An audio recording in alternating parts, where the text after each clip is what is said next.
আজকে বানিয়ে নেব সবজি দিয়ে মাছের ঝোল। প্রত্যেক দিন তো এমনি সবজির রেসিপি দিচ্ছি, কিন্তু মাছ দেয়া হচ্ছে না। আজকে সবজির সঙ্গে আমি মাছের তরকারি বানাবো আর জ্যান্ত রুই মাছ দিয়ে। তাহলে কিভাবে বানাচ্ছি আপনারা আমার ভিডিওর মাধ্যমে দেখুন। ভিডিওটা ভালো লাগলে ফলো দিয়ে রাখবেন, আর ইউটিউব দিয়ে দেখলে সাবস্ক্রাইব করে রাখবেন। তাহলে ভিডিওটা শুরু করছি। মাছগুলোকে আমি নুন হলুদ দিয়ে ভেজে নিচ্ছি। এপিট ওপিট করে দু পিঠ লাল লাল করে একটু ভেজে নেব। তাই এক পিঠ একটু হয়ে গেছে, আর এক পিঠ একটু উল্টে দেব।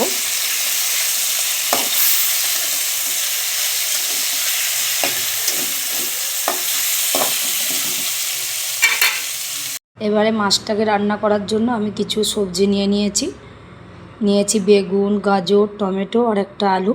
এগুলোকে আমি কেটে ধুয়ে নেব। তরকারির জন্য আমি কড়াই বসিয়ে দিয়েছি। কড়াই একটু তেল দিয়ে দিয়েছি। তেলটা খুব ভালো করে গরম হয়ে গেছে। এবারে আমি এই সবজিগুলোকে ভেজে নেব। আলু, বেগুন আর গাজর এগুলোকে ভেজে নেব একটু।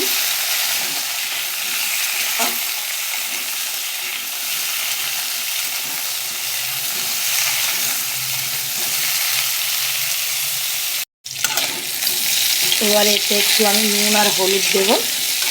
অল্প ভাজা হয়ে এসছে, এবার একটু নুন দেব। অল্পই নুন দিলাম এখন, আর একটু দিয়ে দেবো হলুদ। নুন হলুদ দিয়ে ভালো করে ভাজবো।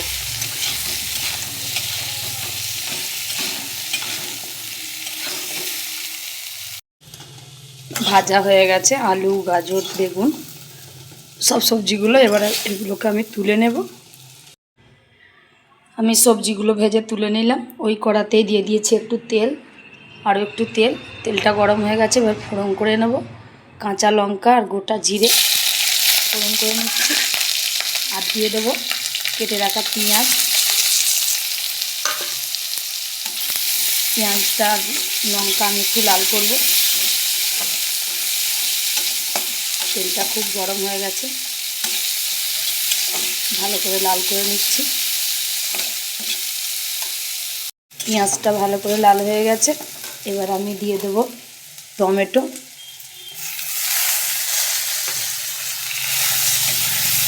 টমেটোটাকে দিয়েও একটু কষাবো।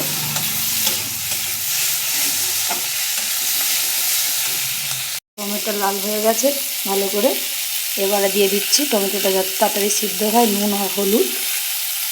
মশলাটা দিলাম, দিয়ে আমি একটু জল দেব। টমেটোটাই একটু আমি জল দিয়েছি। জলটাকে দিয়ে ভালো করে কষাবো একটু।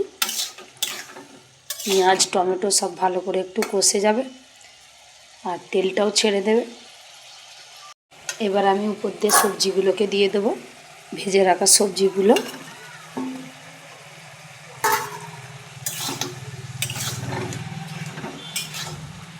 সবজিগুলোকে আর একটু ভালো করে কষাবো।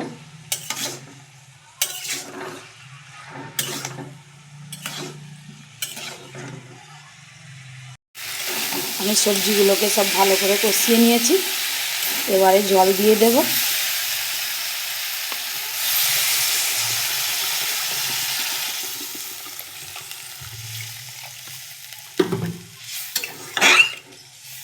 সব সবজিগুলোকে ভালো করে কষানো হয়ে গেছে, আর সবজিগুলো একটু সিদ্ধও হবে।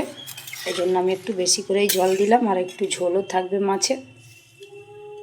এবারে ঢাকনা দিয়ে দেবো। ঝোলটা খুব ভালো করে ফুটে গেছে। আলু, বেগুন, গাজর যা যা সবজি দিয়েছিলাম হাফ সিদ্ধও হয়ে গেছে। এবার আমি মাছ ভাজাগুলোকে দিয়ে দেব। মাছগুলো আমি খুব কড়া করে ভাজিনি, হালকা ভেজেছি। দিয়ে মাছগুলোকে ঝোলে ডুবিয়ে দিয়ে কিছুক্ষণ ঢাকা দিয়ে রাখবো। এবারে ওপর দিয়ে ছড়িয়ে দেবো একটু ধনে আর জিরে ভাজা গুঁড়ো। দিয়ে গ্যাসটাকে বন্ধ করে আমি কিছুক্ষণ রেখে দেবো। আর ওপর দিয়ে দেবো দুটো কাঁচা লঙ্কা।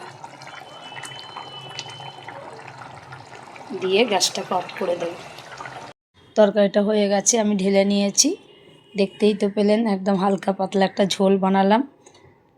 বেগুন আলু টমেটো দিয়ে পাতলা করে জ্যান্ত রুই মাছের ঝাল। আর ভিডিওটা দেখে যদি ভালো লাগে তাহলে আপনারাও একবার বানিয়ে খেয়ে দেখবেন। আর ভালো লাগলে ফলো দিয়ে রাখবেন, ইউটিউব দিয়ে দেখলে সাবস্ক্রাইব করে রাখবেন।